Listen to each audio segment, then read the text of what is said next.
বিশ্বের মধ্যে Simpson cartoon একটা অন্যতম একটা কার্টুন, আমরা সবাই জানি যে কার্টুনটার ভবিষ্যৎবাণী নাকি বেশিরভাগই পরিপূর্ণ হয়েছে। তো আমরা, গায়েবের মালিক আল্লাহ আমরা জানি, তবে তাদের বেশিরভাগ প্রিডিকশনগুলোই সত্য প্রমাণিত হয়েছে। তবে এই প্রিডিকশনের মধ্যে দেখানো গেছে যে 17 অক্টোবর 2026 ডোনাল্ড ট্রাম্প মারা গেছে ইরান আর আমেরিকার যুদ্ধের মধ্যে। ঠিক আছে, তাদের যে মেন কার্যালয়ের মধ্যে হামলা করা হয়েছে। তা কতটুকু সত্য মিথ্যা তা জানি না।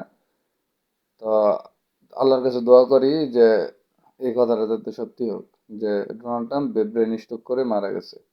ঠিক আছে, তো এই কার্টুনটা দেখে আমার কাছে খুবই ভালো লাগছে। হ্যাঁ, তো আপনাদের কেমন লাগছে জানি না, আমার কাছে খুবই ভালো লাগছে যে ডোনাল্ড ট্রাম্প মারা গেছে। পিছের থেকে তাকে অদৃষ্ট একটা ছায়া তাকে নেতৃত্ব দিত সবসময়, এতটুকু প্রমাণিত। তো আমরা চাই এই কথাটা বাস্তবে প্রমাণিত হোক।